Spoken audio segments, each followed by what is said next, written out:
And may we're be wondering. live. Oh, what was that, Ed? What was that? You know you don't interrupt, Ed. That's shocking behaviour. Well, you may be wondering why I've called you here today. It's to listen to four people wax lyrical about how some of us did okay, some of us did well, and we all had a great time at the ITT. How are you doing, my dear leader, Chris? I'm very ill, but other than that, I'm not too shabby, thank you. How are you? Yeah, no, I had a great time. I see Gitley's in the chat. I will be talking about that because I had the extreme pleasure of round 4 and 5 playing against viewers. So I'll have a bit chat about that. But yeah, no, just riding off the high of the ITT. I'm back in full enjoying 40k again. Yes.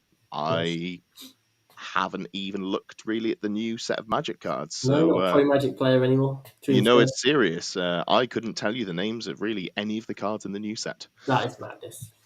Yep, it is madness. So fully back to the grindstone. But I'm not ill. So living Swings the and dream. roundabouts. Yeah, Yeah, sucks to be you. Uh, it really does. Lewis, how are you doing? I am also ill, so I have the mute button here ready to go for when I become a snotty mess. So I'll try and press it in time so nobody has to listen to this. But other than that, I had a great weekend. Good, good. And someone we don't normally have on the show, but someone I've known a while. How are you doing, Rob? Yeah, good. Hi, everyone. Yeah, really well. Just buzzing from teams. How much fun is it? It's great. It's the best play to work. Guess It's as you can see, my brain hasn't fully caught up. I'm still enjoying myself, but my brain's gone. Yeah, no, it's the best way to play Warhammer. Just hands down, I think.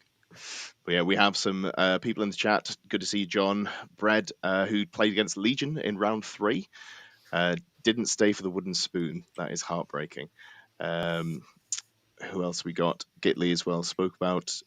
Connor, Jack, and Sindri as well. We will indeed be waxing poetic about plastic. So it's a fairly simple one tonight. Before we get into the ITT, though, some would say we're pretty good at promotion.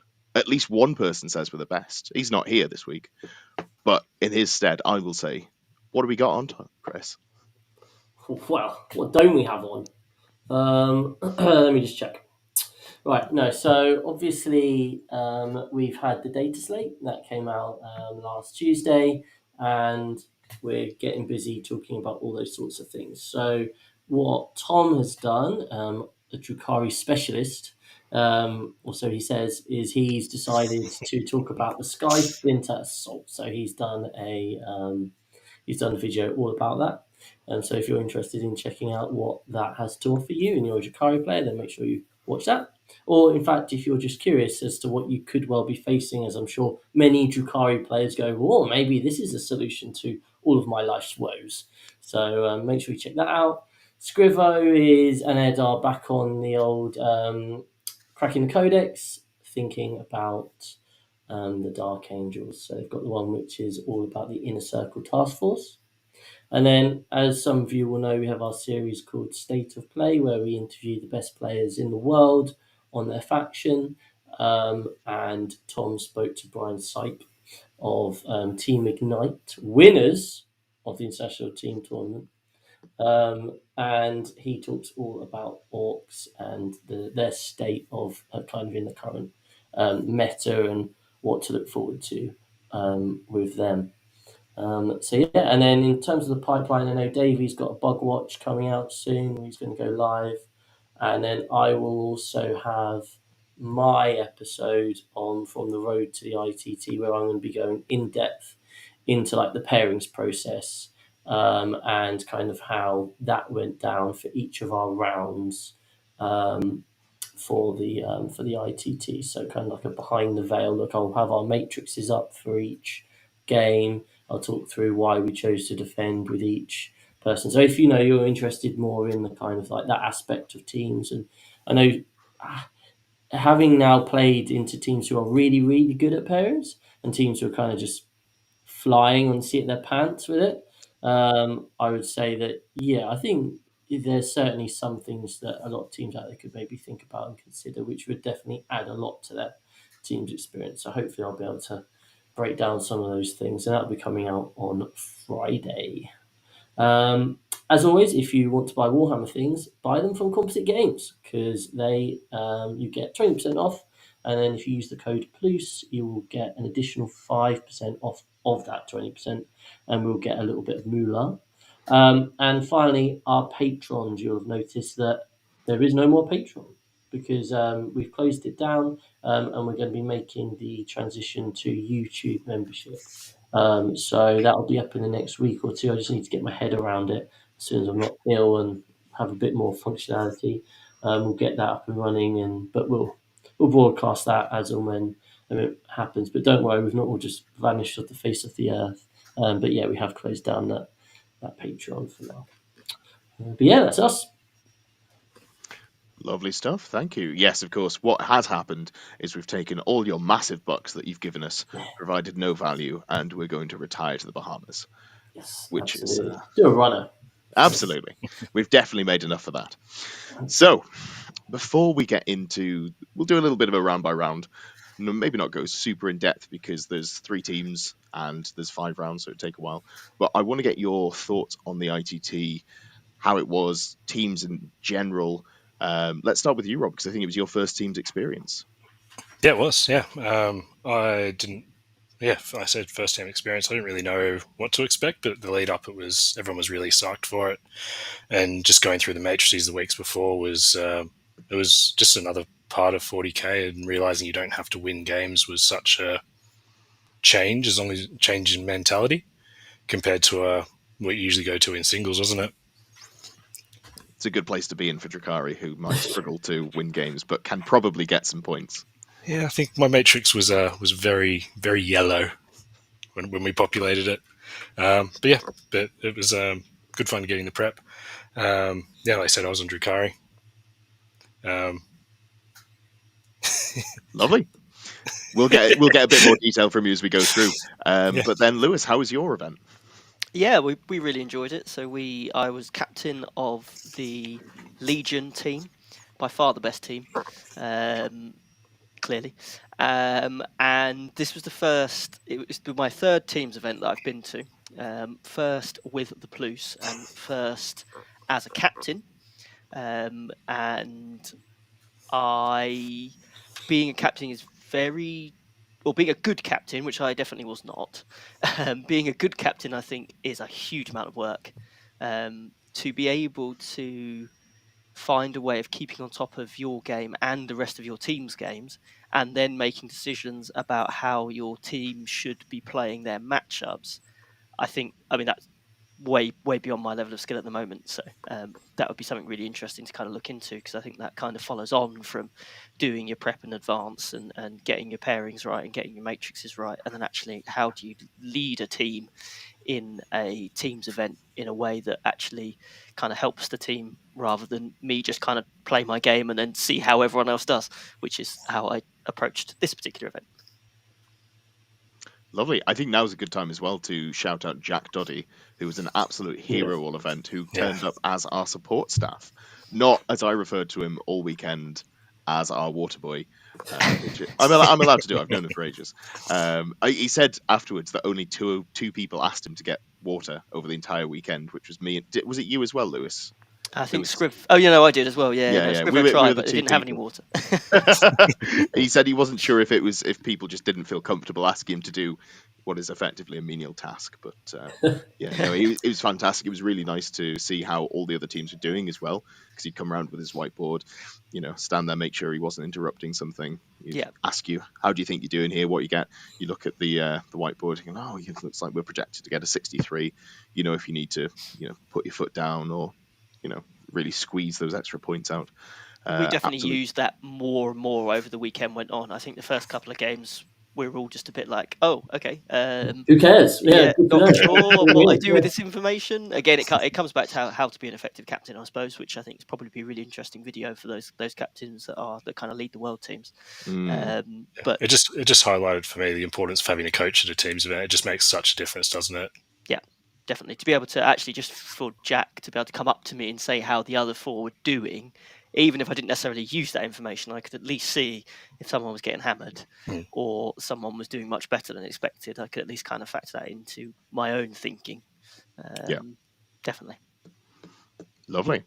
Quick before we go to Chris, good to see you, Jack and Nas. shout out to War Masters. Congratulations, you did beat us a little bit, coming in at 5th, I believe, was where you two ranked, whereas Alpharius only came in 7th, but deserved. Very well played over the weekend for you two. Chris, how was your weekend? Yeah, I mean, we'd obviously done quite a few team events before. I've captained quite a few now. And that whole kind of getting your head around what everyone else is getting on with does take some time to get used to. But the coach side of things is invaluable. And I think, like, for me, I've got a bit better at being able to play and also check in on other people, but you don't really have the mental space to be working out the overall game plan of who needs to be pushing where, etc., etc. Like, it's just not possible. You need other people to be doing that. And the fact that Jack was able to do that for 3 different teams was kind of quite often he'd come over to be like, I'd be like, right, how's it going? He'd be like, well, Legion. I'm like, I don't give a shit about Legion right now.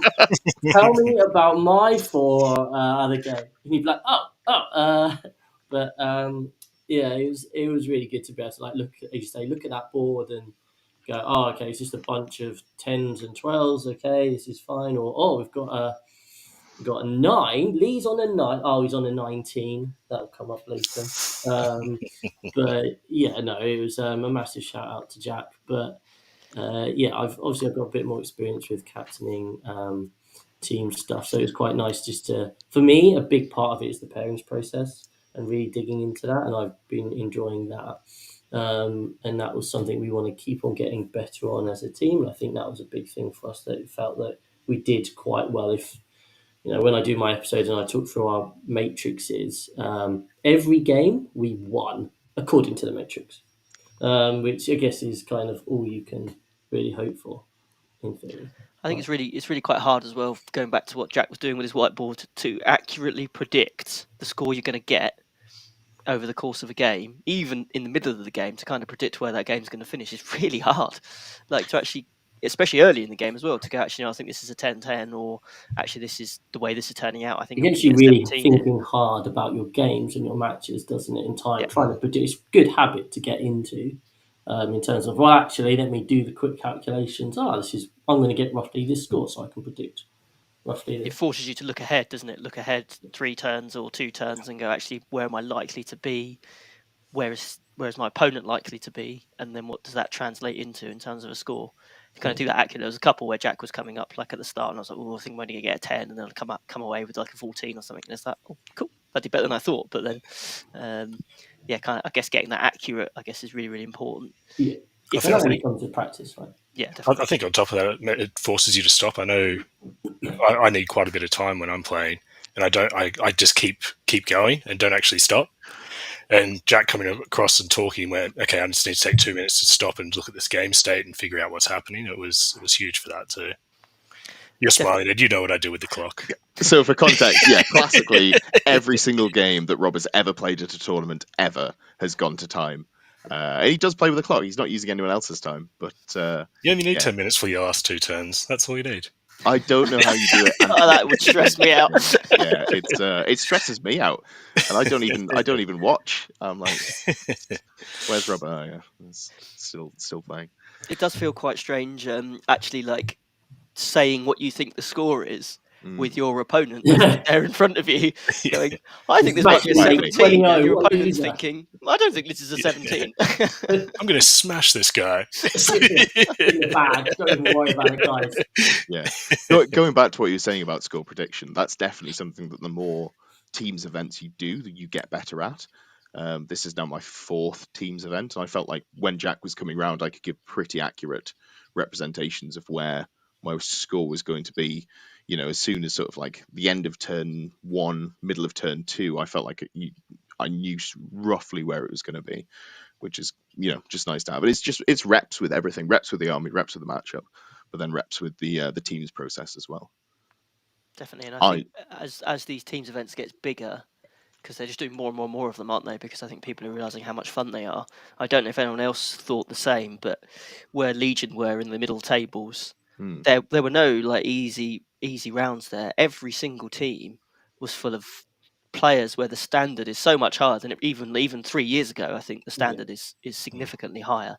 So there were no easy games, and every single team had a couple of really nasty, well constructed, even as I say in the mid tables. So it's really good to see. I think the standard of how our game is progressing, and how well people do with it. Even as I say, even not when you're thinking about the top tables. Absolutely. All right. Well, let's get into the rounds. We don't have to give a full blow by blow, but let's have a quick summary from each of you for each round as we go through. Do you want to start, Lewis, with the first round going into round 1 on the Saturday morning? Is it worth? I don't know if it is, Ed, going through what our teams consisted of, maybe? That makes way too much sense. But given that you suggested it, I don't think so. Yeah, of course. Give You're us a the rundown. bastard, Ed. Give us names and also give us what they were playing. Yes. So if we start with Legion then. So we had my good self, team captain on the Tau, which was a Ghost Kill Hammerhead Storm Surge list. So I don't do Very things meta. normally. Yeah, no, 100%. You know what I'm like. I try and do something a bit different. So no crisis suits to be seen. Then we had Scrivo, our pairings master, with his Blood Angels, one of them Iron Storm lists, with Dreadnoughts, Whirlwinds, Death Company, that sort of thing. Jamie Clifford of OG 6++ fame with his World Eaters, Angron and friends.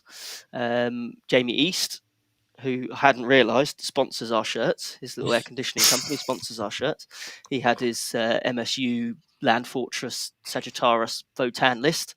And then hero of the weekend, hero of the Plus, Dave Murdoch with his Grey Knights. All MSU, all the shit that jumps around everywhere. So that was Team Legion. Lovely stuff. Who did we have on your team, Rob, on Team Omegon? Yeah, so on Omegon, we had myself on Drukhari, which was just basically there to draw games and just mess with matrices. We had Tau, Jack on his Tau, Frank on his Demons. We had Alex on Necrons and Lee on his Templars. So was basically a team of faction specialists who just knew their armies inside out, and hope we could leverage that and just play for the draws and surprise people. In theory, that gives you a real advantage with the matrices because you should know roughly what you do into every army. Do you feel like that came through for you with the experience you had on your armies? I think it did. I don't think our team realised how much of an advantage it is. Because we underestimated a lot of our matrices, and then when we actually got the matrices done and got the pairings in, we're like, actually, this is much better than we initially thought.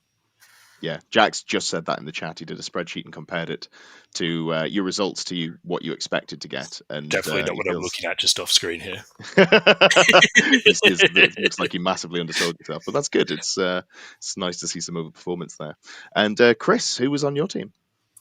So you had myself running the Eldari because they're quite good. Boo. We had Lee Churchwood on CSM because they're also quite good. Boo. We then had Ed on the Necrons because, Boo. surprise, they're quite a good faction as well. We then had Tom on Votan because we had lots of different options for Tom, and we ended up going for that kind of like knowing your matchups, knowing the army. That kind of, we thought that would probably be more beneficial than throwing him something which he hadn't really had much experience with. And then finally we had Paul, Mr. Four himself, who was on Dark Angels. Surprise, surprise. But he did go for something a bit different. He had 20 Deathwing Knights, so shock horror.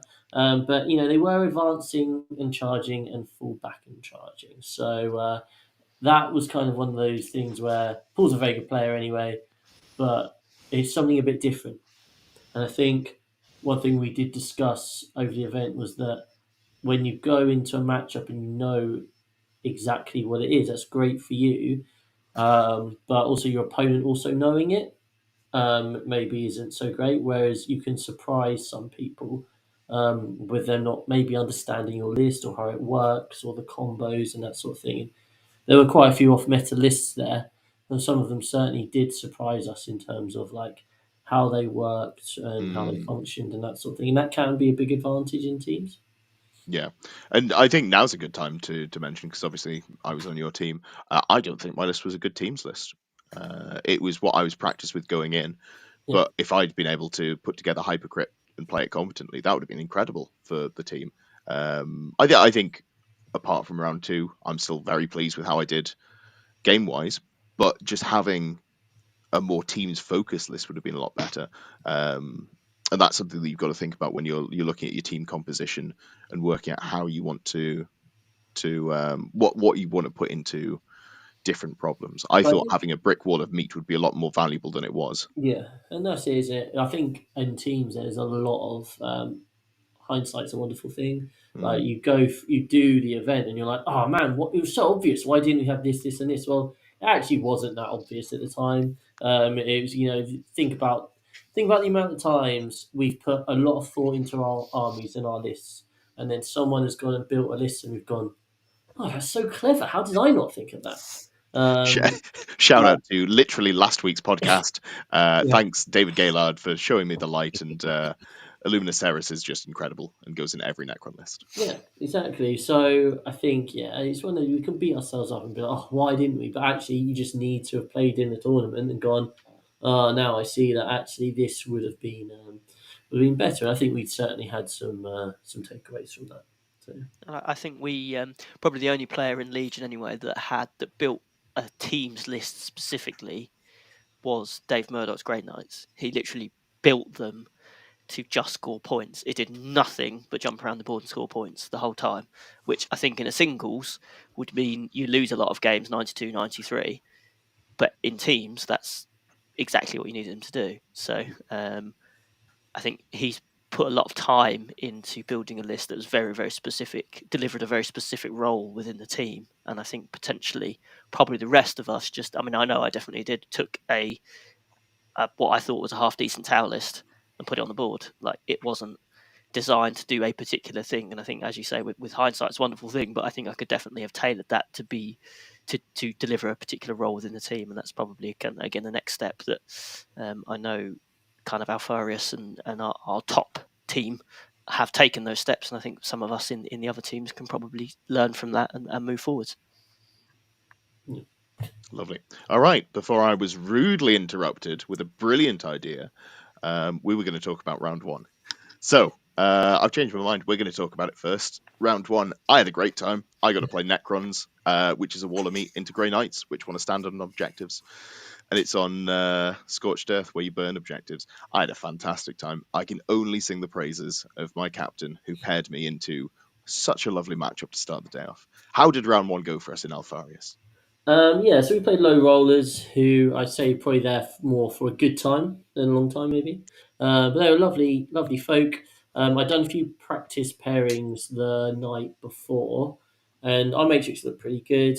Interestingly, that I did manage to come up with, if they led with Eldari, and we were going to lead with Dark Angels, there was actually a way where all of our games ended up as 3s, and it was just going to come down to player skill. And I was like, this isn't satisfying. As it was, they didn't lead with Eldari. They led with demons, which meant that we got to put 2 4s. In this, I'll be referring a lot to like 1s, 2s, 3s, and 4s. What I mean by that is on our matrix, a 3 is a draw, a 4 is a reasonable win, a 5's you're going to smash them, a 2's a bit of a loss, and a 1 is you're going to get smashed. So because we were able to put 2 4s in, it kind of the pairings just wrote itself. The other prerequisite being that I, as Eldar, had to avoid Necrons, which led to me playing the Eldari Mirror, which was absolutely fine because he had a Wraith Knight and 2 Wave Serpents with Wraith Blades and the Avatar and that. And I had obviously my Eldar list is a bit more finely tuned, and so that was absolutely fine. So the way it went down, Paul won 15-5 into Vanguard Marines. Lee won 20-0 into the Demons, so it was in fact quite nice for us. I beat the Eldari 18-2. Tom had to play into a nasty Necron list and drew 10-all. And then Ed was very mean to some Grey Knights and won 18-2. Yeah, my opponent was lovely. We had a great time. Lots of fun as I stopped him from scoring any points. Yeah, it's definitely going to happen. So yeah, I mean, we won that round 81-19, and it was quite nice just to blow the cobwebs off playing the army. Neither Tom nor I like that particular mission. the Dawn of War, Scorched Earth, but pairings went well. So yeah, it was like a good first round for Alpharius. How did you get it on yourself, Lewis? Yeah, so we also won our first round, which was very, very exciting. I guess because we're not quite as experienced, our matrix was green, orange, red. So we didn't do a numbering system or anything like that. I think to do that would have implied a level of understanding of our armies that we just didn't possess. So it would have been kind of useless information to have. So we know we didn't spend as much time on this, and clearly it shows when we get to some of our losses. But the kind of rough plan that we would go into each matchup with is to stick my Tau out first and hope they put the two nasty things like Eldari, CSM, or whatever against me. I would take one of those and try and score some points from it. And then use our kind of slightly more aggressive lists like the World Eaters against their first defender and try and use those lists to get the higher scores. Then Dave would go out a second defender and 10-10 something strong, hopefully.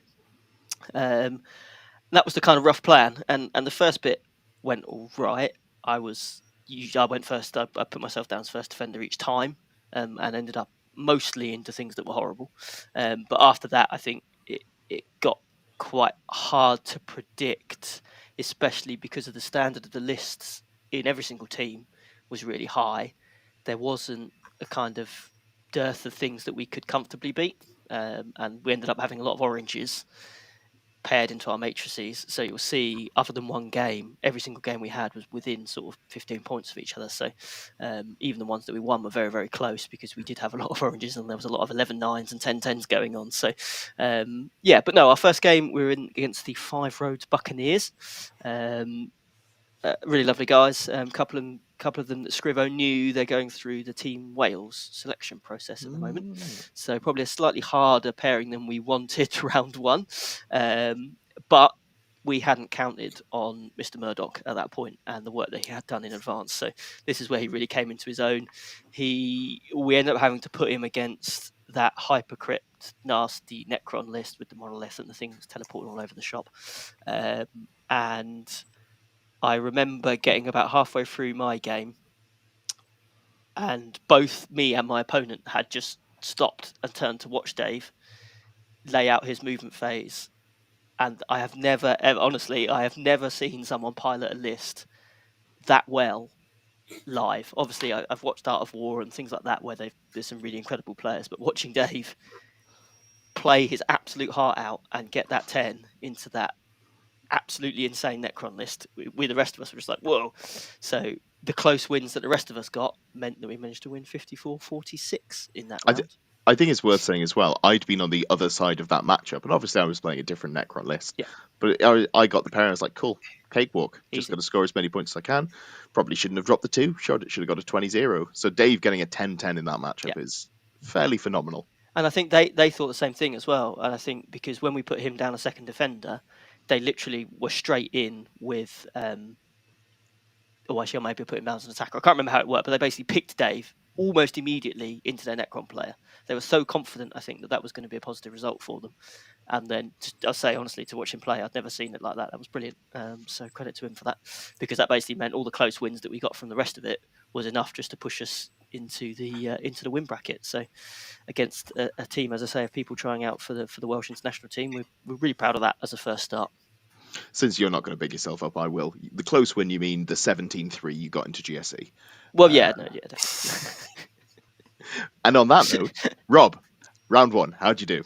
Round 1. So we went into Hawaii 05. Lovely lads. Like your first round pairings, I think they're there for a good time as much as anything else. So we did a lot of pairings practice when the pairings went up on, was it Wednesday or Thursday?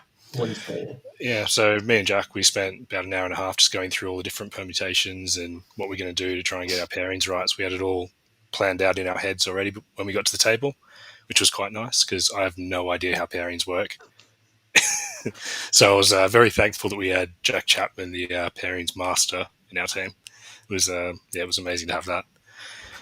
So yeah, we went to our pairings. We put demons down, and from that point we were able to manufacture it. So we got the demons, which was a 1 into orcs, and then everyone else was on a 4. So our matrix was looking very, very good from the start.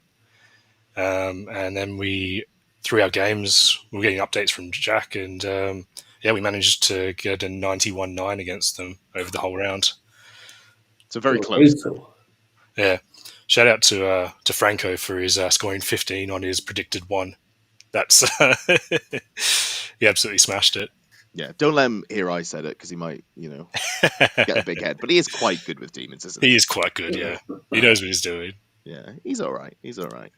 Lovely. So a successful round 1 for all of us, which is a great place to be. It always feels a bit rough if you lose the first round of an event. You start from the back foot. So moving into round 2, we had maybe some slightly harder opponents. Let's start with Alpharius again. We drew into I was going to call them the wrong name, Tryhard. I can't remember exactly which name, because Tryhard did have some of the best names at the tournament. They did, yeah.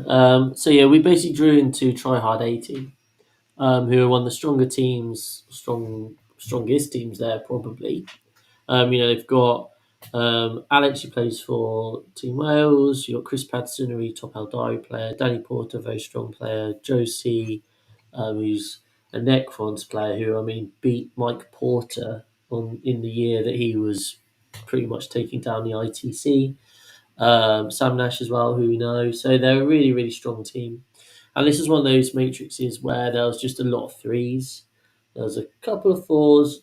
But the main decider for us is that we kind of knew that Paul knew that he absolutely could never play into triple spinner or double spinner Eldari. So as soon as the opposition had that, as long as there wasn't anything else horrendous for Paul, he always went down first. And he would take whatever else was offered apart from the Eldari. So in this case, it was guard. So we're like, sweet, we'll take that, because that's a 4 on our matrix. They put down Tau, which they did all the time, because they tried to put Tau on the light board. And I'm like, well, we've got 2 4s on that matrix, so down goes CSM and Eldari into the Tau. And I think in the previous round, Danny and his Tau had lost to Harley, who we all know might not be listening, had lost 15-5. So maybe he didn't want that, so he thought, I'll take on the CSM instead. So we've got 2 4s on the matrix right off the bat. And now you're looking at what's left, and it's, well, Eldar can't play Necrons, so that means Eldar have to go down. And obviously they put the Eldar down first, and we put down Eldar down as well, so both our second defenders were Eldar. Which meant that the Eldar obviously chose the other thing, which wasn't Necrons, which levelled us out at my Eldar into Chaos Knights, which is a very interesting matchup. I've heard so many different opinions on this matchup. At Saffron Slam, Ed came up with the idea that Chaos Knights might be good into Eldar. We kind of play tested it, and we do feel it can absolutely be really good for Chaos Knights. They can go full send, put so much pressure on the Eldar, and this matchup can go anywhere from a 9-11 to like a 15-5 to Eldar. I was actually chatting to Ben Jones, to be fair, one of the top Eldar players in probably the world, and he was saying it's a 15-5 every day of the week to Eldar, having just lost 13-7 to Chaos Knights. So that it can go the wrong way, but I had it down as a 3. It did mean Tom was playing into Votan, which we had down. Tom's Votan was playing into Eldar, which we had down as a 2. So that was a bit dodge. And then we had the Necron Mirror, which we, of course, just assumed would be a 3. It would just be drawish. So that's kind of what we went with. So we're actually sitting in this. Thing, thinking we've got 2 4s, we've got 2 3s and a 2. So we've won the pairings. We're in a good place here. Let's just kind of go and do it. And this was a bit of a back and forth round in terms of like picking up how other people are feeling. Chris had a bad first turn into Tom's Votan, like whiffed a lot. And we're like, okay, well, that's good. Paul, on the other hand, has scored no cards for the first 2 turns. He's been worried about the Manticore, so he started everything off the board. So after 2 turns, I think he was 44-12 down. So we're like, this isn't good for a winning matchup. Lee had somehow managed to get battle shocked and not been able to Nurgle strat his Accursed, and they'd been obliterated by some Tau. My game was KG, and on top of that, Ed, you weren't having the best time. I put down a 3 on the Matrix, and you got a 3 out of me. Not the 3 you wanted, but you got 3 points out of me. You did. That is Yeah. We hadn't really thought about the matchup at all. We'd just gone Necrons into Necrons. Obviously, that's a 3. They had thought about the matchup and gone, this is a big one for us. This is like a 4 or a 5. They definitely wanted this matchup, turns out. Yeah. So when the dust settled, Tom had lost 4-16. Mm-hmm. I had won 15-5. Paul had managed to get all the way back to a 10-10. And Ed had lost 3-17. Yeah. So it came down to, could Lee win 18-2 for a draw? And he'd had quite a really good like round 3 or something. Could he get an 18-2 win for the draw? And we were all like stood around waiting, and one of their players was saying, it's either an 18-2 or a 17-3. It was super close. Turned out to be a 13-7, so it wasn't actually ever really close. But yeah, so we lost that round 55-45, which in old money would have been a draw. But we weren't having draws unless it was 50 all at this event. We probably should point out that Zach has now said that he will be doing typical WTC. Yeah, that was my feedback to Zach after the event, was that I think that having that bigger margin of points for a draw gives you even more stuff to play for, right? And he said that they'll be doing that. So yeah, a really close loss. We paired well according to our matrix. I think maybe just not understanding one or two of the matchups is what kind of cost us there. But like from what I heard, Ed, you definitely said you felt you could have scored a few more points. Yeah, I had a combination of making a few blunders and then having some horrendous rolls, which I'd normally never complain about, because in a singles event, you either win or you lose. You're like, Yeah. I typically don't find that rolling poorly loses me games because I put myself in a position to win. But in this case, it cost me maybe, 5 points here, 5 points there, which in a team's environment Actually felt very rough. Yeah. I know Tom said that he basically drew no cards. He could score for the final 2 turns. Paul couldn't score any at the beginning of the game. God, Josie only scored bangers on her secondaries. And there is no, I'm not in any way claiming foul play. I drew her cards for her. This was fully above board, but every time I clicked the button, I was like, oh no, what have I done to myself? This is all my fault. So yeah, that was so we lost. I think we were probably a bit flat after that. It's definitely felt like a round we could have won. Full shout out, these guys then went on to play Dice Down next round and drew 50 all, and then won their next 2 games. So they went 4 wins and a draw and came 4th overall. So a really strong team, and the fact we ran them really close, we're really happy with it. We'll get you next time. Try hard. Well, we beat them at Birmingham last year, and then lost to them this year at the ITT. Well, you went on the team. That's probably why. That makes sense. Of course, I was the one who had the bad score, but it's somehow your fault. Yeah, I mean, I understand that. Captain's responsibility. Right? Of course. Anyway, before we look too deeply at that statement, we'll move on. And Lewis, how was your round 2? We may have shat the bed a little bit in round 2. Bit of a disaster on the pairings, meaning we basically just got reds and oranges into everything. So who did the pairings in that round? Because you had Scrivo. You had Scrivo as your We'd lost Scrivo. You lost Scrivo, did you? We lost. He was having his lunch somewhere, and we couldn't find him. And then was he on his way with us? He said he was on his way. He said he was right by the door, and then he failed to materialise from the door. So I ended up having a go. Not good. Not my key skill.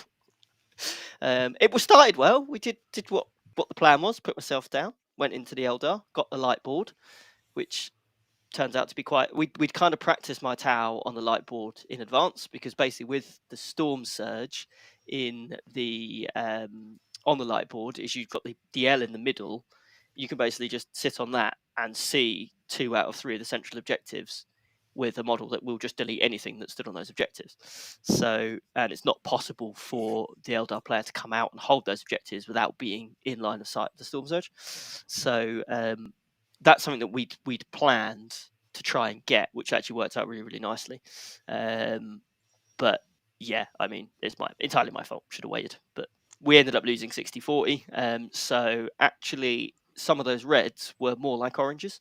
So I think we did better than I expected after we started going, which is a testament to the guys, really. The way they pulled through in some of those pairings. Scrivo was not impressed with me because I think he got like a 1 or a 2 or something. It wasn't good. Yeah, but I think it was good practice. The guys, the Warwickshire Wargamers guys, they're really lovely. So they were still fun games, but we definitely struggled.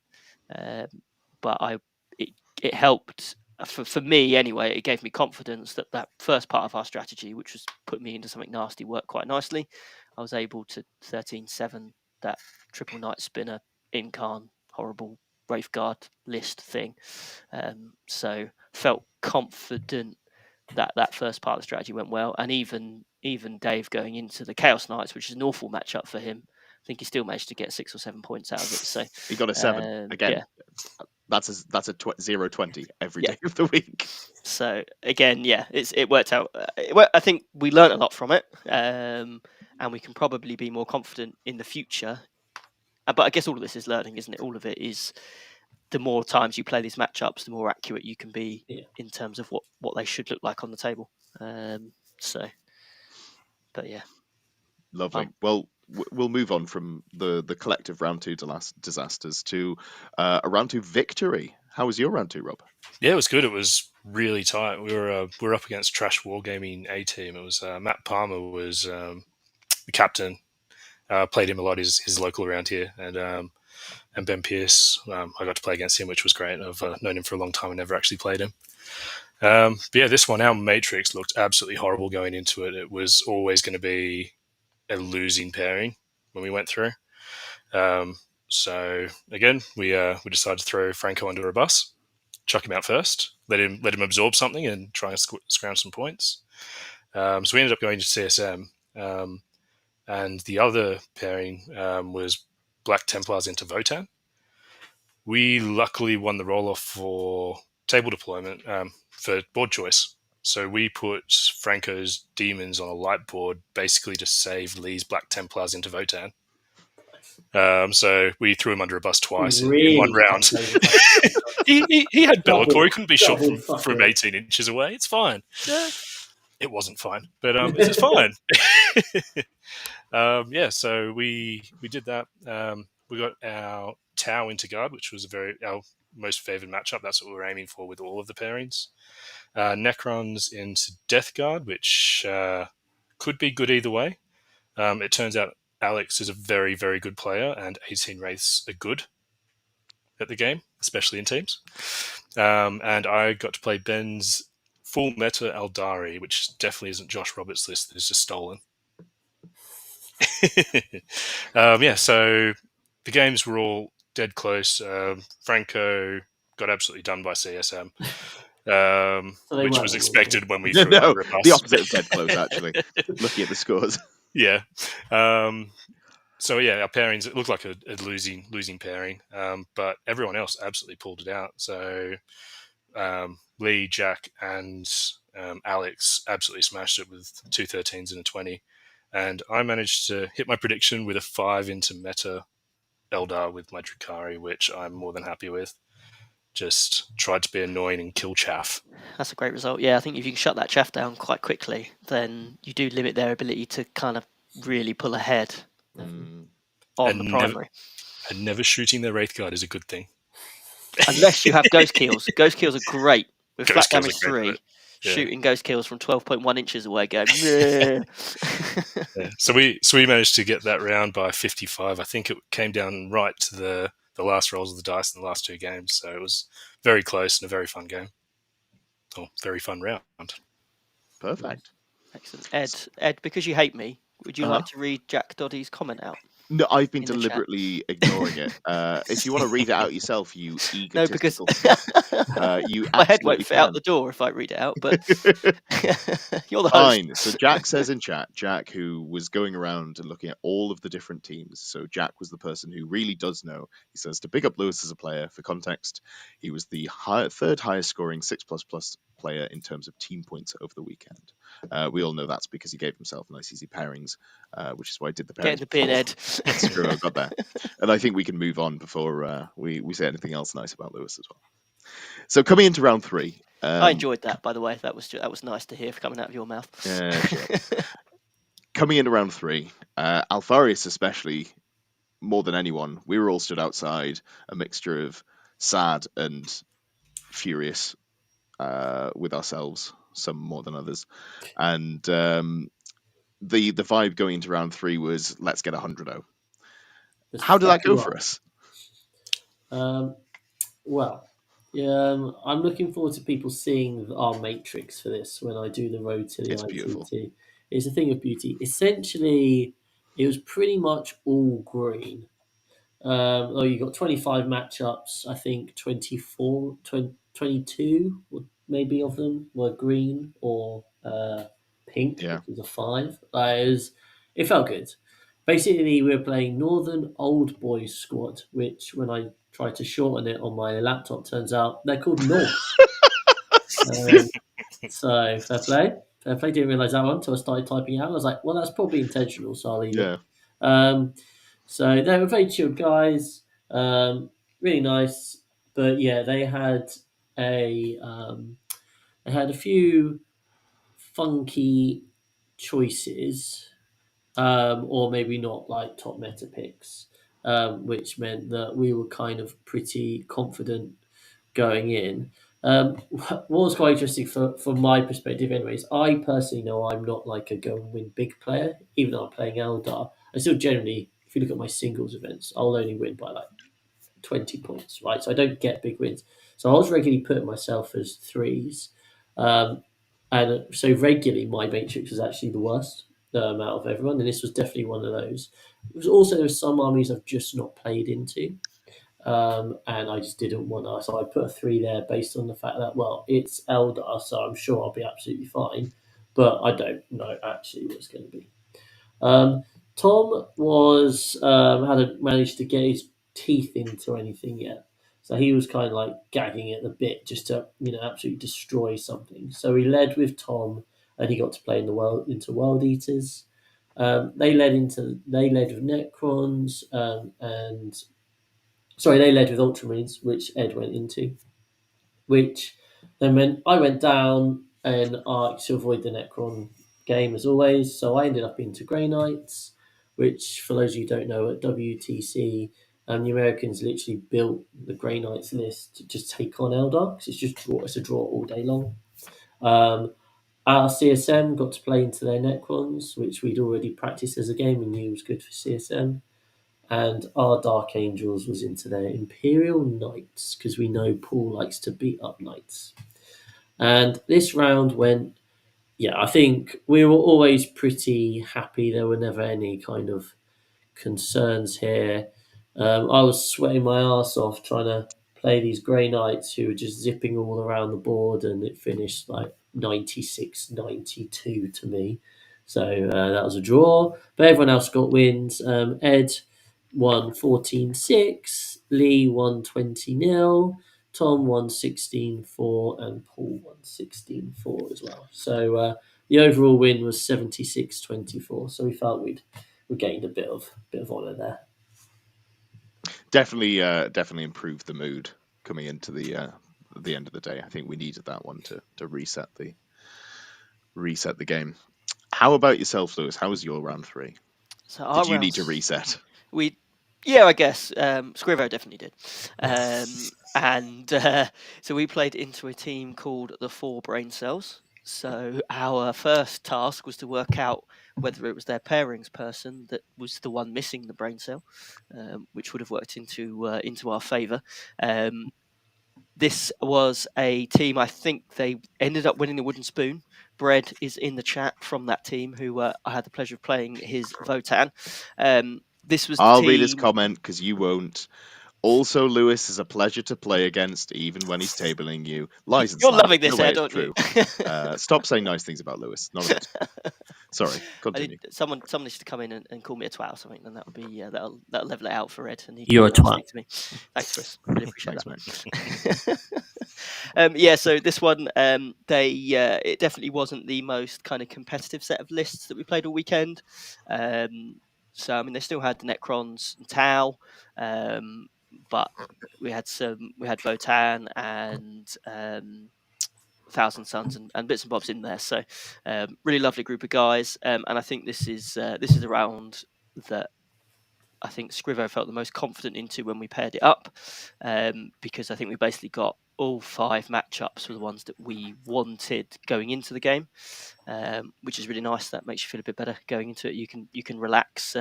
You can relax a little bit more when you kind of feel confident into that, because you can let a couple of the results slide and still get the win, which is good.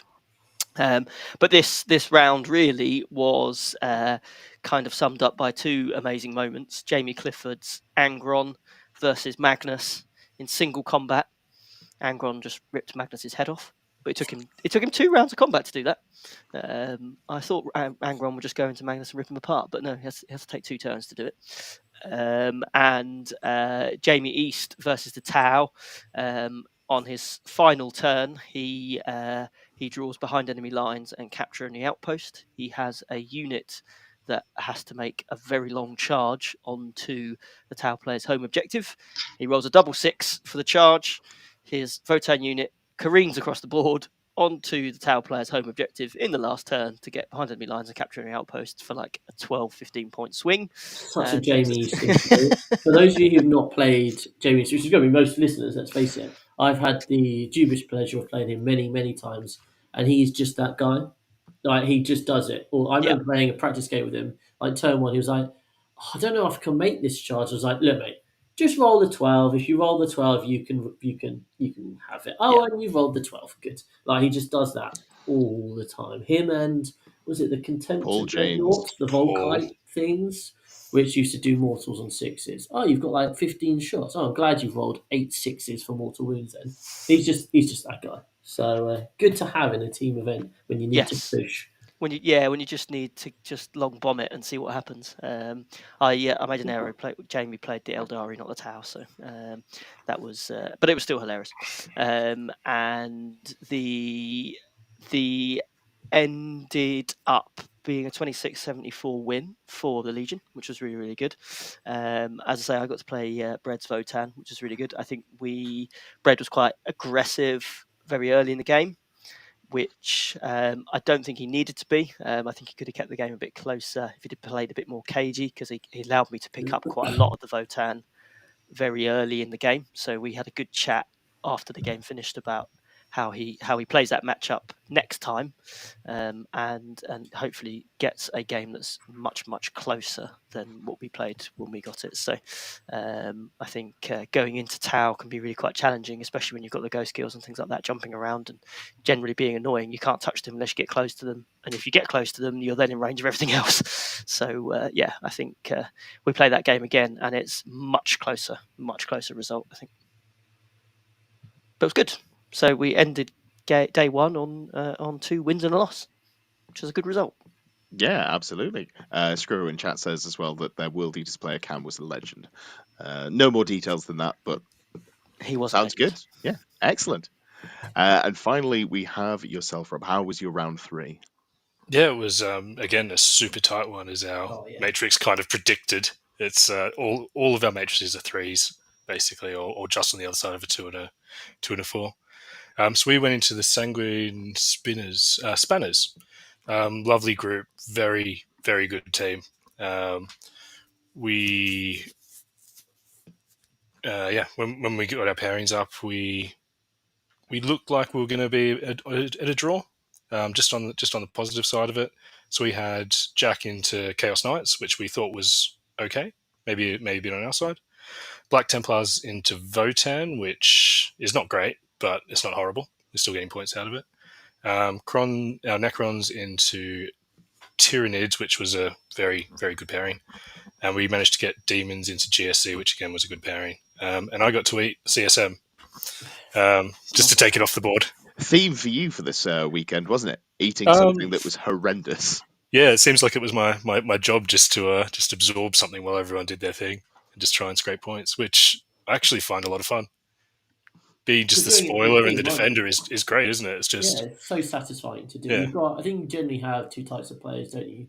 You're those who enjoy going and smashing something and being that big win kind of guy, and you've got those who actually revel on pissing someone off and ruining their day. And you clearly did a really, really good job with that.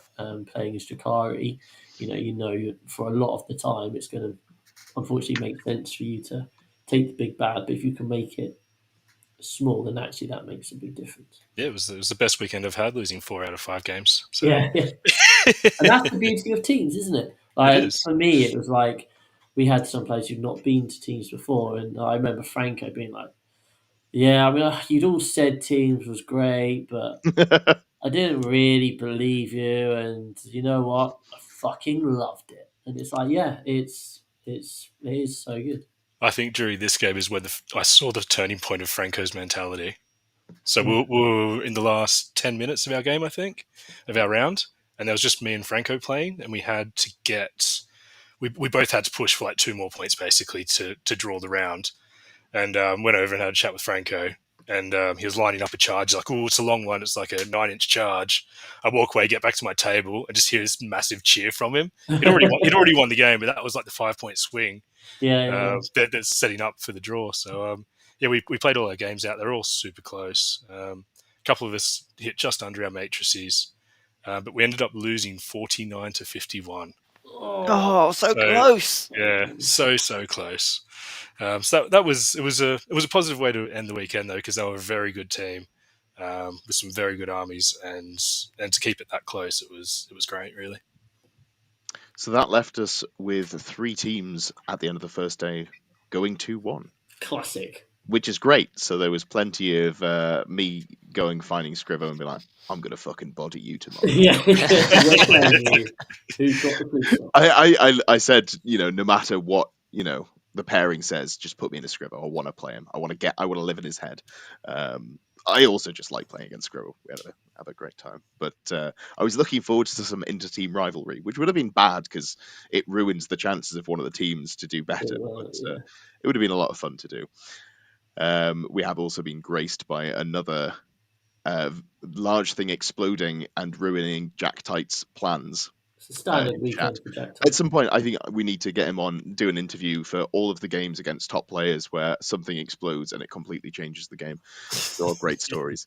But what I did want to say, congratulations to Jack Tight for beating Liam VSL this weekend. Yeah. Obviously, incredible player. And I do want to just plug the fact that there are a few of us in the team who have beat him. I haven't beat him at an event, but I've beaten him in practice once. Chris has beaten him before. So technically, at least 2 of us are better than Liam VSL. And therefore winners of the LGT. I think that's how it goes. That's Moving on definitely how it swiftly, works. before anyone, points any flaws in that plan, do we want to talk about the evening, or do we just go straight into round? No, I mean, it was such a roaring success.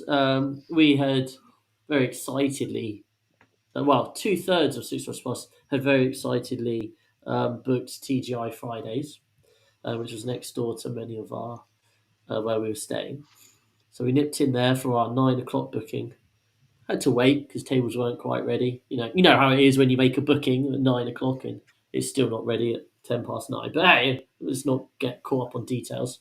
Anyway, we went in and 5 minutes passes and 10-minute passes and 15 minutes pass and then 22 minutes pass. 22 minutes have passed and then Edge, you weren't quite enjoying yourself, were you, Ed? No, so I'm very easygoing. I'm very relaxed, but I cannot deal with a lack of sleep, and I cannot deal with being incredibly hungry. And I hadn't eaten for 9 hours. Not as bad as Rob, who apparently just can soldier through on a wafer thin mint.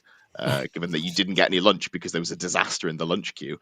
But I stood up and said, just to the table. I'm not a knobhead. I didn't announce it to the whole restaurant, but I was like, I'm off. I'm going to go somewhere. I'm fucking acknowledge my existence. because I had He loads was of bad service genuinely as well. angry. Like, I was genuine fuming. rage. We'd been There was sat rage. there for like nearly 25 minutes, and no one had come to take our drinks or even say, sorry, we're busy. We'll be with you as soon as possible. They just avoided eye contact. I was like, oh, fuck this. And then I went to the Morrisons, got some bread, got some meat, got some sausage rolls, some brownies with hearts on them for Valentine's Day, And had a and some date night with Lucozade. yourself. Oh, I had a great time. I was living my best life. Yeah, you did. 11:50, and I had a meal fit for a king, or me. So that was my evening. Then you all had, I guess, some nice food at We had a TGI's. lot of chicken. Yes. They did this thing called wall-to-wall chicken. Boy, was there a lot of chicken. And did we finish it? Absolutely not. But it was a tasty. How was your takeaway and pillow fight, Lewis? We had a very passionate night. You'll be I can pleased to hear. imagine.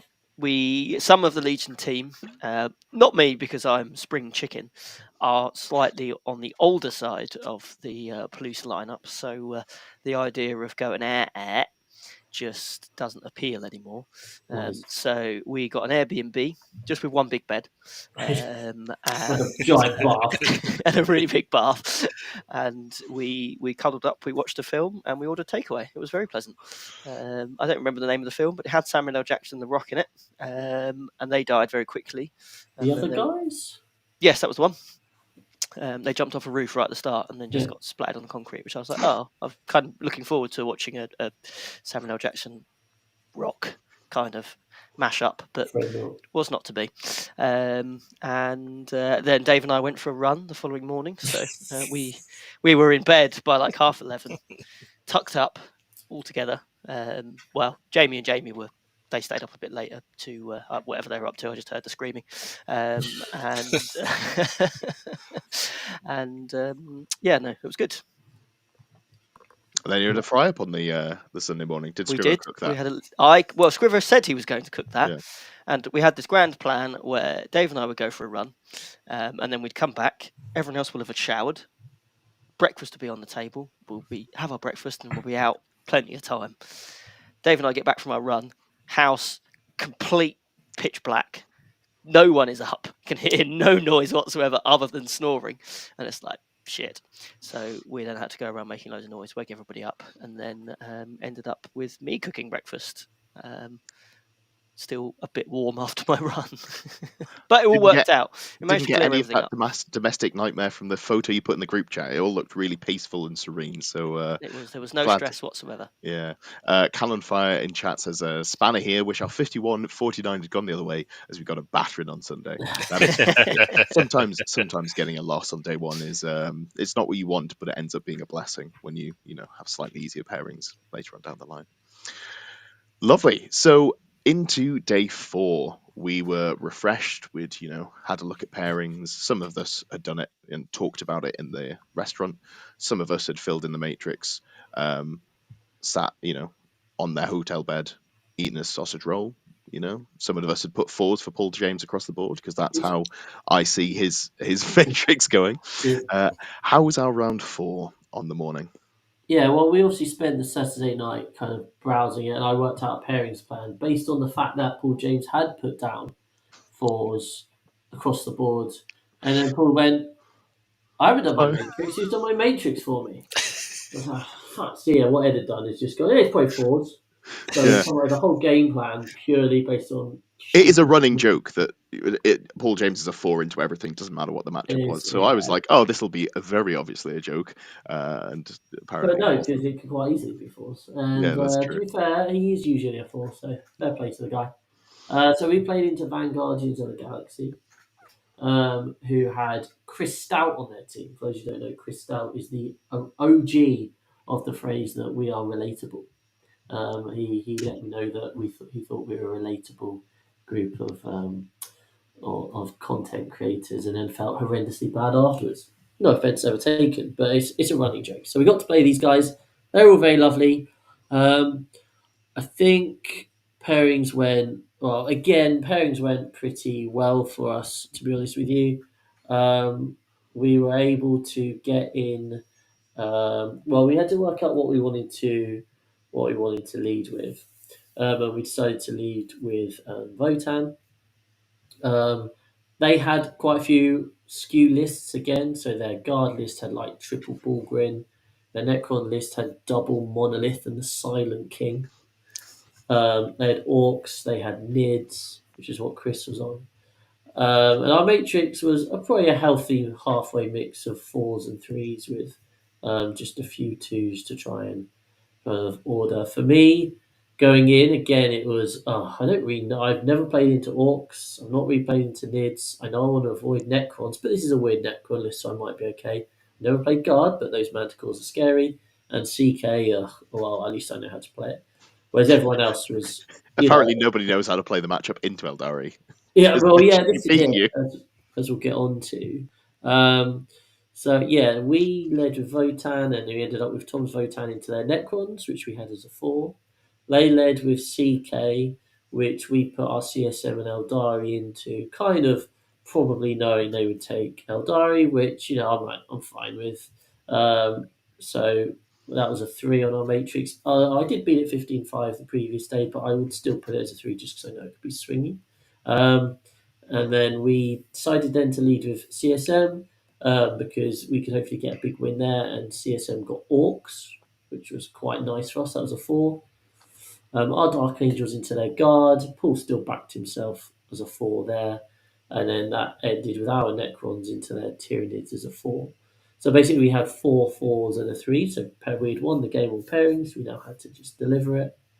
This game did feature a slight mix-up where when Jack was walking around, he was speaking to Lee, and somehow there was a miscommunication that led to Jack thinking that Lee was on for a 9 when he was actually on for like a 19 or 20, which I think led to Tom having some sort of mini heart attack. But Tom was able to tell me like turn 2 he'd already dropped 1 or 2 of the monoliths, and that was fine. On top of that, my Chaos Knight opponent, who knew Eldar really well, he said when he played into Eldar before and gone like full push, it just not gone well. So after turn 2, he just decided to play really defensive and stay on his half of the board, except that he was going to lose and just try and keep it close. Which I'm like, sweet, I will take my win there. So I got the 12-8 there. And then the rest of the games were... Oh, no. I will take this moment to point out that we did just look across, or maybe even Tom put a picture in the group chat, and there were 2 monoliths in his deployment zone, which was hilarious. Sometimes it just do be like that. Yeah, but it doesn't matter if you're holding mid-board, right? Yeah, I'm a firm believer if my deployment zone is garbage and worthless to me, but I will have the rest of the board. Have the rest of the board, it doesn't matter. So yeah, Lee won 19-1 into the Orcs. Tom beat the Necrons 13-7. Paul beat the Guard 14-6. And then Ed sweated for 3 hours to a 10-all draw. I had a great game with Chris. As I said, I got to play against 2 podcast viewers on day 2, so I had a lovely time while everyone else was kind of sweating. But it was an interesting one.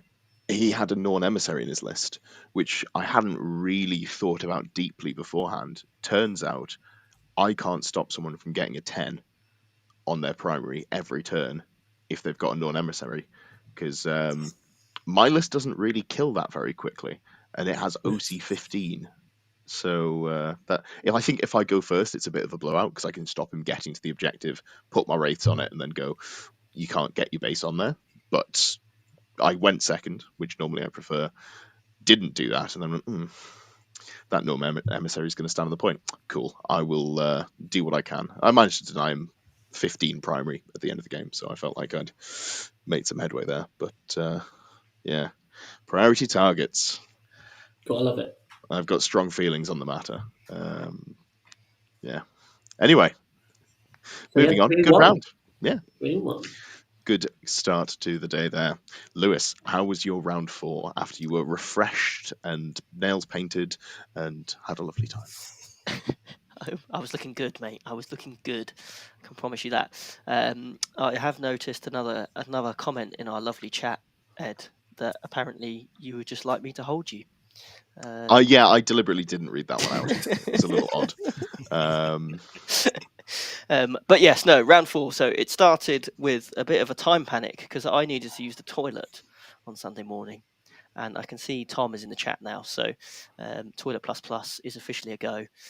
One functioning toilet on Sunday morning for 500 gamers. Insufficient, in my opinion. So I ended up rocking up relatively late with Scrivo having already started the pairings in a kind of opposite play to my screw up on day one. So, but luckily, Scrivo is good at doing pairings, whereas I am a complete disaster. And we were playing into the guys from Dead Red Gaming. And it was a very, very close one. We did lose in the end. Jamie and Scrivo's matchup. So Scrivo paired into the CSM, and Jamie East's Votan paired into the Tau. Jamie had played the Tau on day one and done relatively well into it. So we thought that actually was a relatively good matchup for him. So we went with that, and I think actually with a bit of hindsight, I think we would have done something. We'd have flipped that round and given Scrivo the Tau and taken the CSM for the Votan. Of course, when Lewis says Tau, what he means is sisters. But just replace the word in there, and it all makes sense still. Yes. I don't know what I've done there then. I've clearly just written up the wrong game. Yeah. Well. Good. Well, I played some Eldar, so yeah, that was good. And we lost. What the fuck I've done here for game 4 then? I've got my notes and I've clearly just read the wrong game. But yeah, no, I played, actually, I would shout out the Eldar player I played in that round was probably Charles, yeah. One of the best Eldar players I have come up against, excluding our dear leader Chris, of course. And we played, one of those games where you kind of like, you feel drained afterwards, but in a good way, not like a horrible way.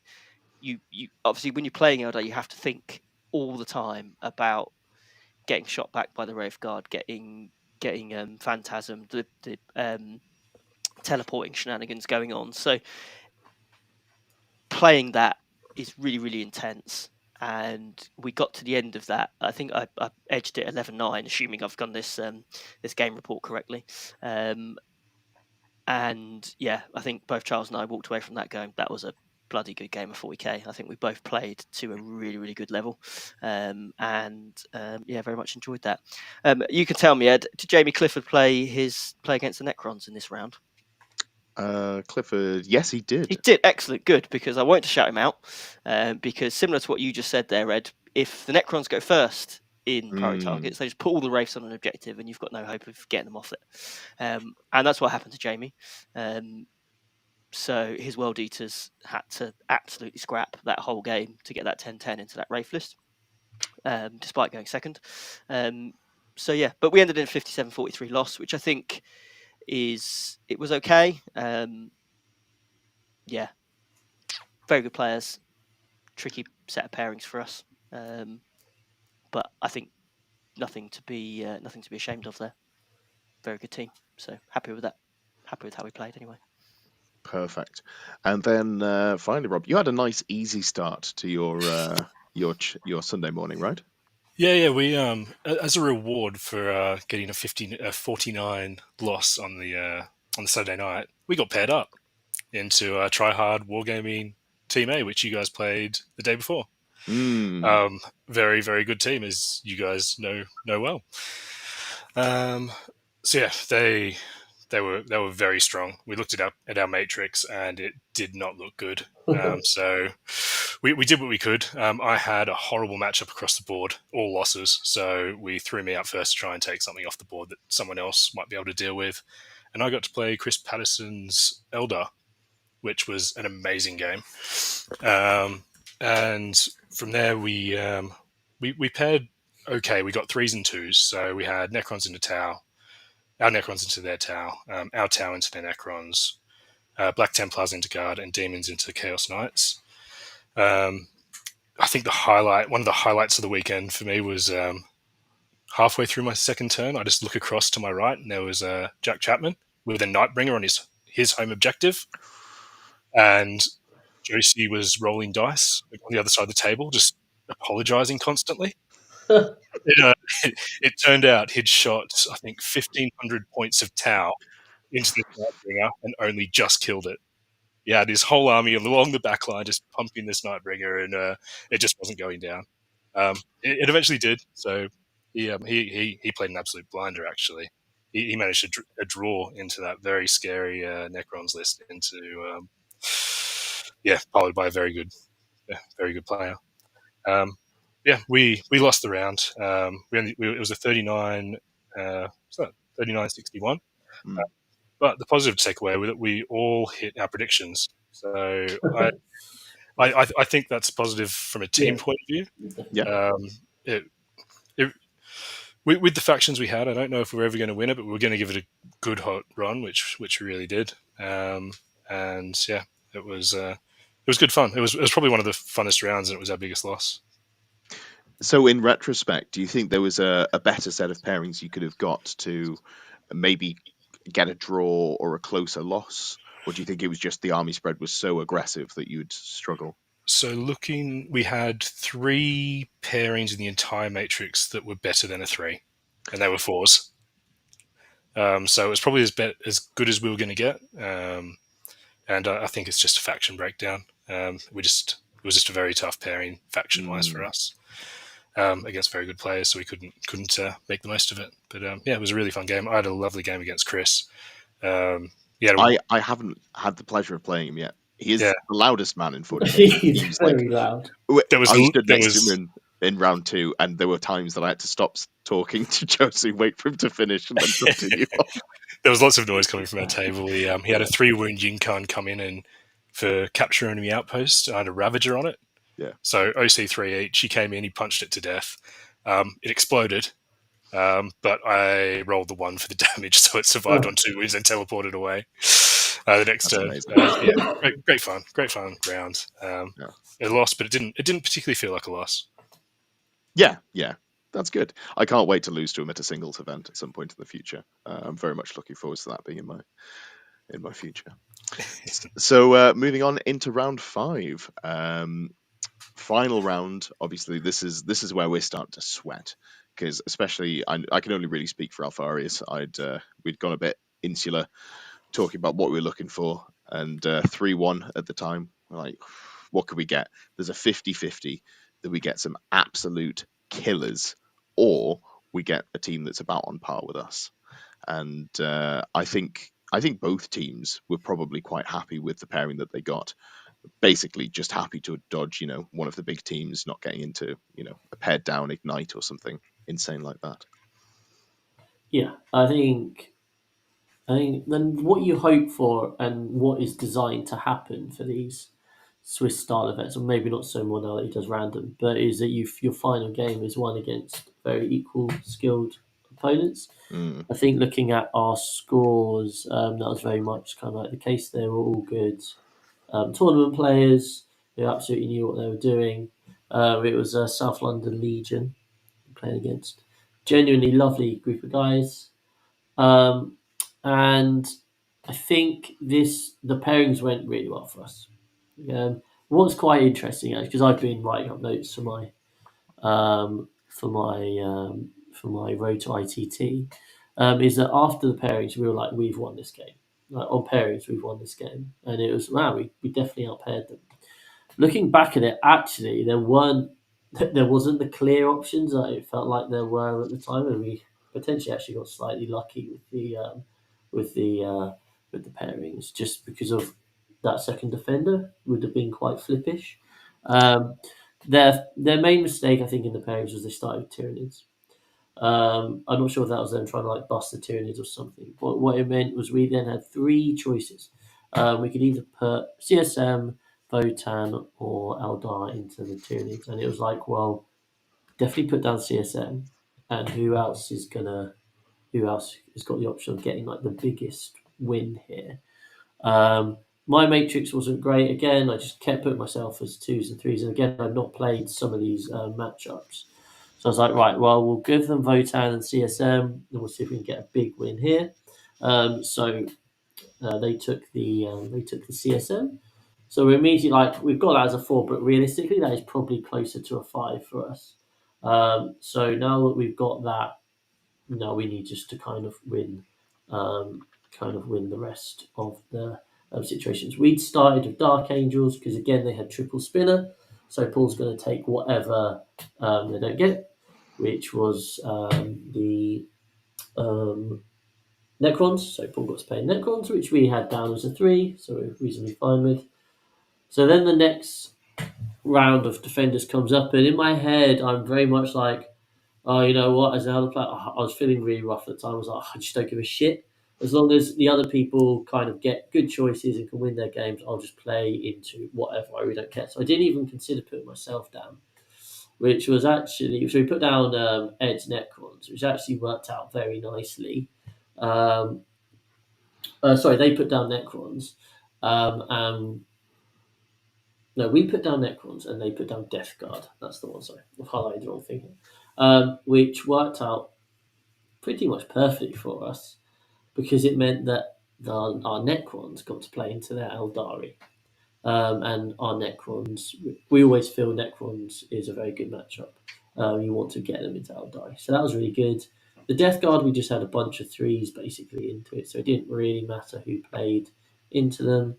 So that was Tom, which led our Eldari into CSM, which obviously is 2 of the big meta lists. You're thinking, well, should they really be playing into each other? But I was actually reasonably happy with that because it's a matchup I've kind of played before. And at least I knew roughly what I was doing in that game. So the way our matrix paired out was that we had Dark Angels into Necrons, which was a 3, so draw. Our CSM into their Tyranids, which was a 4 or 5. Our Necrons into their Eldar, which was a 4. Our Votan into their Death Guard, which was a 3.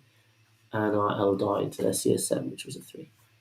So we'd kind of done the job when it came to the pairings, and now it was up to us to try and kind of like deliver. And it felt pretty comfortable for most people. I did receive, after the game, I did check to see a rather frantic message from Tom of just pure panic. People need to push! And I was like, oh, I didn't at all ever. I didn't think ever it would mean that we had that sort of issue. It didn't feel like that. Next to me, Lee was having quite a fun time into the Tyranids, apart from the fact that they were able to stop him advancing and charging as a cursed cultist brick, which was not so enjoyable for him. I had an absolute nightmare of a turn 1 into CSM. He got first turn. What I realised was I've never played into double accursed, and also he's starting very, very close to me because it was table quarters. I'm like, this is actually a bit more of a problem than I thought. Then he rolled a 6 on his advance with his raptors, and suddenly they're picking off one of my characters for an assassinate. I'm like, shit. But what he'd also done is enabled me to get capture enemy outpost turn 1 by moving off his home field objective. So that kind of, it was one of the biggest back and forth games I've played. It was by far so I lose this game 12-8. Every turn, it feels like I could win 15-5 or I could lose 15-5. Like, it was just so back and forth. And, people are coming up like, how are you getting on? I'm like, I don't know. Like, I genuinely am not going to be able to tell you until it's done. And even on like turn 4, I'm like, am I going to get to 50? This is a bit sketchy. Basically, turns 2 and 3, I just whiffed quite incredibly. I went from Fugan lining up a Rhino to then go kill the Chosen whilst the Incarn and Wraithguard pick up another Rhino and the Chosen. I'm like, this is game. Sorted. Fugan doesn't kill the Rhino. Incarn whiffs. It's all a disaster. I'm like, So I managed to scrape out an 8-12 loss, which I was actually quite happy with. But James, genuinely my most favourite game of the weekend. An absolute pleasure to play. Had such a great time. Tom into his Death Guard was a 10-10. Lee won 17-3. Paul won 11-9 into the Necrons, an absolute slogfest, although apparently 5 Deathwing Knights, Killed the Nightbringer. I wonder if they can still do that. Interesting. I don't think they're supposed to anyway. No. And then Ed, our Necrons into their Eldar. That's what we wanted to happen. Did it work out? Oh yeah, it was fantastic. I will And it's not because he's in the chat right now commenting furiously. This was also my favorite game of the weekend. I was playing against John Gitley in chat, had a great time. I will just shout out, he is an incredible player. He plays for Team Finland in Age of Sigmar. Yeah. This was he before this weekend. Him and I believe one of his teammates had also only played 10 games of 10th edition 40k. Had played quite a lot of 9th edition, but it was very much he was given the list. He was told, this is what you're going to be playing. Run some practice games, and then I guess I was playing him. In his 15th game, he'd had the whole weekend to practice. But yeah, it was interesting to play against someone who hasn't played a lot of 40k, because there were sometimes we all forget things, but he'd be like, oh, this is this. But then also, it was very clear that he was playing from like a world class level with his movement. For example, I found it very difficult to deny him the scoring on the he's always finding an angle to get something into my backfield so we could do teleport homers and behind enemy lines. It was very difficult to shut that down. However, we were playing take and hold. I am Necrons. I went first, and I just put something on every objective. Yeah. And I advanced my Wraith Brick turn 1, the one that was sat on my home objective, and I just measured out, and I was like, so what's the smallest base you can put in my backfield? Cool. So I'll just be 11 inches, not leave any gap here. And then I basically didn't move any models apart from my Void Dragon, which slowly slogged towards his Wraith Guard every turn, keeping them pinned behind terrain, making some hero saves. I just stayed where I was for 4 turns of the game. Then turn 5, had about a 20-minute turn, movement phase, and just went, I don't think you can get onto any of these points. I think I've denied you as many points as possible. And, you can solve this problem. We played our first 3 rounds in about 45 minutes because we were barely rolling any dice. Yeah. We played our last 2 rounds in about 2 hours 15 because it was like, right, the chess pieces are now. We now have to really think we have to crack this puzzle. But yeah, it was a very rough pairing. And John had been told, he'd been guaranteed not to have to play Necrons if the pairings were done a certain way, and he disagreed with this because he's done a lot of pairing, for international teams, and unfortunately, he was misled, and he did end up getting Necrons, and we had a lovely time, but that's a very bad mission to be playing Eldar into Necrons on. Yeah, absolutely. So yeah, we won that one 61-39 despite Tom having mini panic attacks. But yeah, really fun. Kind of final game. Great group of guys. And yeah, that was us done. We managed to grab the 4-1 that we'd all hoped and prayed for. Obviously, we spoke about this beforehand. The last year's ITT we were 3-1. Then we got drawn into Dice Down with Gaylard and Vic VJ and Brian Sipe and stuff. So you just don't know what you're going to get. So it was quite nice to have a team of kind of similar skill level and being able to pip it over the post really. Yeah, And we came 7th from 93, so we were very happy with that. So, moving on, because we've just sort of waxed lyrical for quite a while. Lewis, how was your final round? Our final round, we were into a team called the Overcharged Wobblers, which is one of my favourite team names, and we really enjoyed all of our previous pairings. I think were really good fun, but this team, I think when you have a meeting of minds about where we were at in terms of how we were going to be kind of performing over the course of the weekend, we were all on the same page going into putting those pairings together, and that just immediately sets you on a really positive level for you're going to have an absolutely cracking game. So I think this probably was our most fun round, and I've seen that they've said some very nice things about 6++ online afterwards as well, so on their little Facebook page and that, so that's been really nice to see. It's always good to have that reciprocated.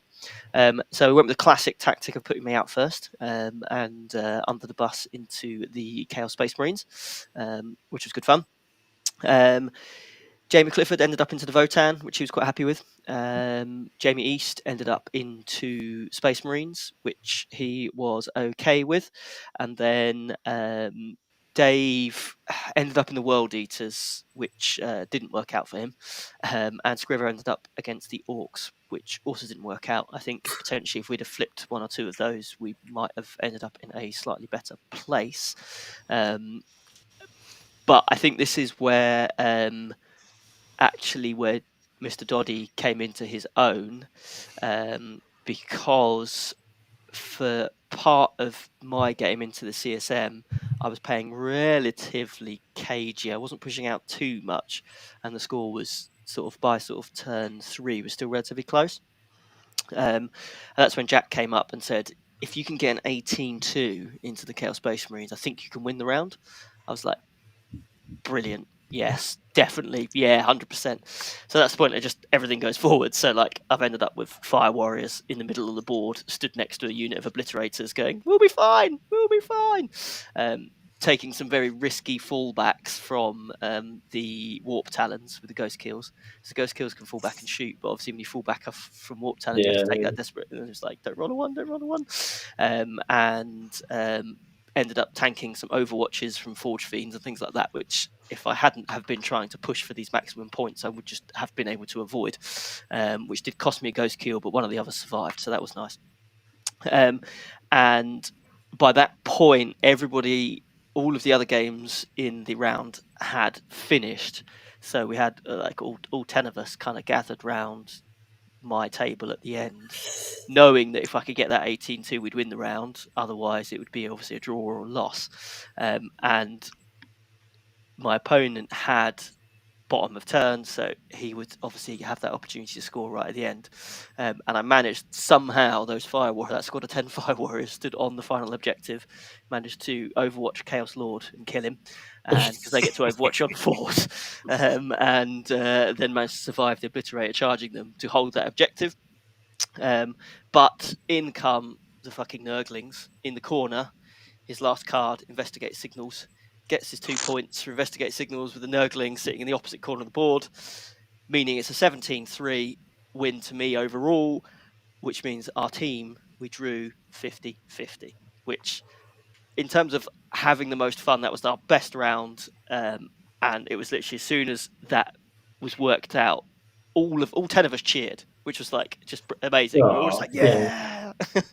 Everyone was hugging each other, and it was just like it kind of summed up the whole weekend. Really, it was such a brilliant way to finish.